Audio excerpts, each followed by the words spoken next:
guys, Jess back again here from the Scrappy Sisters. I have a slightly longer video today, but I didn't want to have it as fast as the last one. So in this video, I am shamelessly scraplifting Gold Dove Designs, or Gold Dove Virginia. Her layout was absolutely gorgeous that I loved. So I've totally stolen the idea 100% and have replicated that using the J as opposed to the A for my little man, because I just loved what she'd done and how she had made such a beautiful page about her daughter. So I have done that too.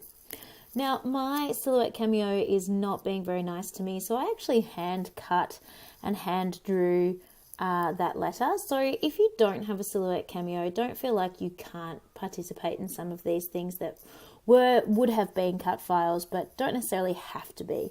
So I used a grey lead to draw out the letter J and all the segments. Then I just used my scissors to fussy cut it.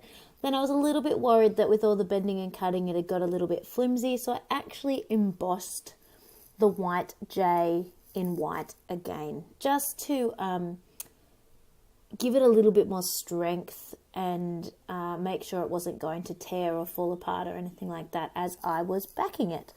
So you can see now that I'm doing the backing process. I'm just using simple PVA glue and sticking all of my papers down, letting them hang out and make a big old mess. The good thing about the embossing as well is if there were any sort of remnants of glue left on the front, it just rubs straight off because the embossing makes it a rubbery type surface. So I cut around my letter J just to tidy it up, and then I got out all of my thickers. So if you haven't seen Virginia's layout, she basically comes up with a whole bunch of words beginning with the first letter, or adjectives beginning with the first letter of her daughter's name. So that is what I'm doing with the letter J. I have come up with a list of a few J adjectives that describe my crazy little man. And I have gone through my thickers. I wanted colours, I wanted bright, I wanted colourful, to match in with the papers that I'm using, and just to make this layout as crazy as he is, basically. So started off with jazzy, going into jubilant, and I actually kept in this section, I know it's a tiny bit boring, because I wanted to talk about how with foam letter stickers especially, you can manipulate them for the words that you need. I know we all probably know this already, but it's just a good reminder when you're trying to use up bits and bobs from in your stash. Don't just disregard your thickers if you don't have the letters you want. If they are foam, you can do it and people will barely even notice when they're foam ones especially. So I am doing that with the letter T at the moment. I ummed and ahed about just cutting off a section of the number 4, but then I realized that that looked like a lowercase t, and I didn't want every letter to be uppercase and then have that T be a lowercase. So I do doctor it properly or more to create a capital. See, lowercase t, no, don't like that. Just looks like a plus symbol or something, just not quite right. It would have been right if there had been a few other lowercase letters. Even a mixture of uppercase and lowercase would totally work. But I have all uppercase, so I wanted to turn that T into an uppercase T. And to get it as sort of, accurate as I can, I'll often actually put it back onto the thicker sheet where that letter T would have been on the page, if that makes sense. You can kind of see the outline of where each of the letters go, and that just makes me a little bit more happy with the shape that I get, because it's almost exactly perfect to how it would have been if it had have been the full letter T. So I've done that. I do all of my other words. I'm sorry you had to sit through that, but I did just want to talk about cutting up your foam thickers. And then I decided that I'm going through a bit of a border craze at the moment. I haven't done borders, and then all of a sudden these last 3 layouts are borders. I think it's because I've been watching the amazing Janet at RTS YouTube channel. Pop over and watch her. She's incredible.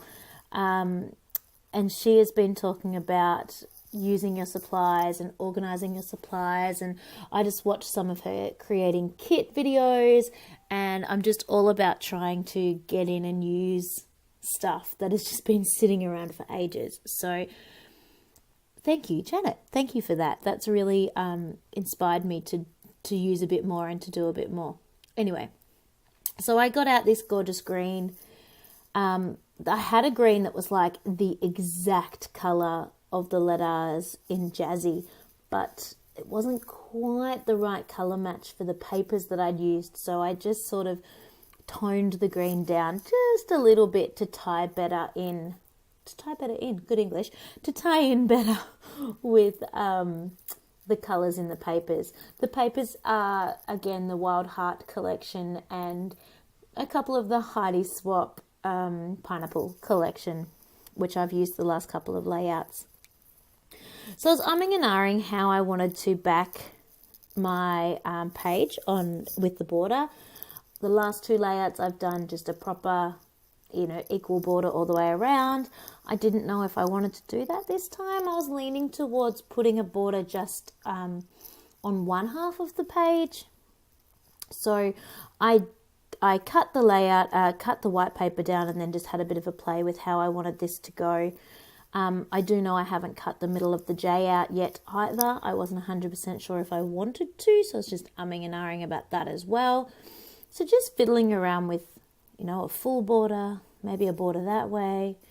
But in the end, I decided, no, I like having sort of a half border, but a little tiny bit showing on the other half. So if that makes sense, it is a border that goes all the way around. There is green all the way around the edge, but I deliberately have one side a lot bigger than the other side, or a lot thicker than the other side. And I've just stuck that on with normal sticky tape. I am not fussy. I probably would have used washi tape, but I couldn't be bothered getting it out. And again, that's totally something Janet said. If you have to get off your chair, you can't be bothered. And it's so true. The sticky tape was right there, but the washi tape was over on a shelf. So didn't do that.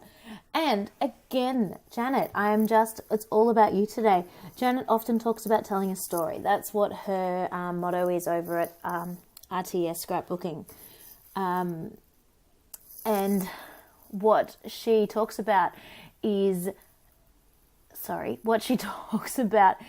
how the story is the most important part. That's the whole point of what you're doing. The photo tells the story, the journaling tells the story, that's what's happening. That I almost forgot to include my photo in this layout, because to me, my story was being told. It was the adjectives that describe this little man that I was trying to... it's the adjectives that describe this little man, I was yawning them, that I was trying to get out on this page. And the colours were telling the story. So the mood and feel, all of the words that I've used about Jack, the jovial, the jolly, the joyful, the jubilant, they were all crazy, happy words. And that's the feel I was getting from the layout, that I almost forgot to put his picture in. So crazy. But anyway, I've got it now. And so I pulled out the crepe paper Wild Heart ephemera pack. I'm just having a look through the little bits and bobs. There's a few bits and pieces in there that would work really well for this layout. Like that piece of card that says, hey, that's totally him. That one there that says, stay sassy. The problem I'm having is they're a little bit large. I haven't left myself all that much space, especially because I have put those thickers on. I ummed and ahed about putting the thickers on first. I never usually would, but because there were just so many words and letter stickers I wanted to get on, I thought it was best to put them down before, I guess I ran out of space, I suppose, and sort of work. I decided it was in my brain, because they were important to the story, I wanted to work around them as opposed to them working around me, which is what I would usually do. I found that super gorgeous black and white frame, and that is a square, and realized that my photo actually would fit beautifully on that. And I could have put the photo behind, but I had already matted it on white paper, so I decided I'd just quickly cut the photo down to be a square, which I'm sorry you can't see, that is off camera, throwing my scissors around everywhere, but I was just cutting the photo down to be square so that can fit on. And you can't tell this with the way that I am fiddling and working around with the bits and pieces there, but that sort of 3 squared piece film strip type paper, I planned on, or I've always planned, once I saw the size of it, of only using 2 of those squares and cutting the 3rd one off, because that's just a perfect backing size for that frame. I was also just gluing my chipboard down before as well with some PVA glue. This is really, really, really old chipboard, and it's just all crumbling and falling apart. Like it's actually falling to pieces, like parts of it will stick to the page and the other parts will come off. I really probably should have PVA'd the entire word, but anyway, hopefully it'll last now. Mostly just the I and the J is coming off, so touch wood, I've got that all sorted out. So yeah, just having a fiddle. There's that I again, the top of that J again. Just having a fiddle there. I've just cut off that last little section of that film strip that I was talking about, how I knew I only wanted the 2. So I stuck that all together off screen. You could see how I wanted that cluster to look, that jumble to look behind the photo there. So I have now popped that down. So it is now stuck on, and the J is stuck on as well. It's been stuck up with foam dots, foam adhesive, just to give it a little bit of lift. I know I want something down in the bottom right hand corner, but I'm not 100% sure what yet. So I'm sticking on all the little bits and bobs that I'd pulled off the thicker sheet that I'm essentially using as enamel dots. Really just as a distraction. They were always going to be used, but normally I'd put those on last. But because I'm a bit lost with that bottom right hand corner, I'm just giving myself something else to do and distract myself from that corner just for a little moment while I have a think and have a fiddle. I know in my brain that I really want to use the little bit of the gold, what is that thing called? The circle thing. Oh no, I can't think of what it's called. I've lost my words. The gold circle thing that you click through, viewfinder. Maybe. I know I want to use that last little corner that I cut off because A, it'll match in, and B, it'll make me feel good that I've used it. But I'm just not sure with the sharp edges that it's going to work. So I'm having a look through the other bits and bobs that I've got. I'm having a look through the exclusive cutter parts that is included in the August kit. I know I also would love to use the Stay Wild because that's totally him as well. And then I realized maybe I can soften up the corners, like the sharpness, by using that last little square that I cut off, and what a great way to use that square. So in the end, that's what I go for. But I'm still having a fiddle. I just know the layout needs something else. So I end up fussy cutting these butterflies off a tag from the Wild Heart collection. I'm a little bit, for want of a better word, worried about the white space up near the top of the J and the word jazzy and jittery. I don't have a problem with white space. I just was worried that that might be too stark, too white, but I'm not really sure how to fill it. So I just keep fiddling around in other places. I don't want to put too many tiny word stickers or anything like that, which I have off to the right hand side there, because there are so many words going on this page as it is. So I just pop love you down on that butterfly because I think that's just perfect for a layout all about him. What else could I possibly say? Again, popping those up with the foam again just to give it that little bit of dimension. I love dimension, as you know. I am not afraid of having a little bit of bulk in my albums. Those of you that have followed my channel know that I have about 3 albums per year, so I do that on purpose so that I can have a little bit of bulk on my pages and not feel like the albums are busting out, or that I shouldn't use the bulk because the albums will bust out. So even though this was a scrap lift, it has really truly taken me a long time to do this full process. So even layouts where I'm not I suppose, thinking too hard about it creatively, because that creative original concept is already there. This still took me over 2 hours to do because of all the fiddling. Obviously, my supplies were different to what Virginia had used, so I had to think of how I was going to set mine out. I was also watching some YouTube clips and got a little bit distracted.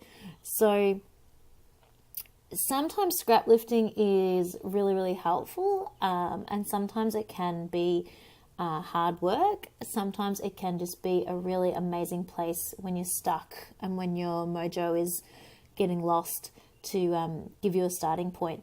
For me, it was none of those things. I just loved the layout when I saw it and wanted to do it, and was not concerned in the slightest that this took me 2 hours. I just had a grand old time sitting here scrapbooking. I haven't had time to sit and scrapbook for a very long time, so now that I've got a couple of days of maternity leave before Bub comes, I'm just jumping on in and making the most of it, I tell you. So here we are. This is it. This is the end. I popped on a few enamel dots. I did a little bit of Heidi shine. As I said, my video was so long, it stopped recording on my phone, and my phone had run out of storage space, but I didn't think missing out on the Heidi shine was a big deal. I hope you have liked this layout. Please pop over to Virginia's channel, Gold Dove, and see her original, and please like and subscribe. Thanks, guys. Bye.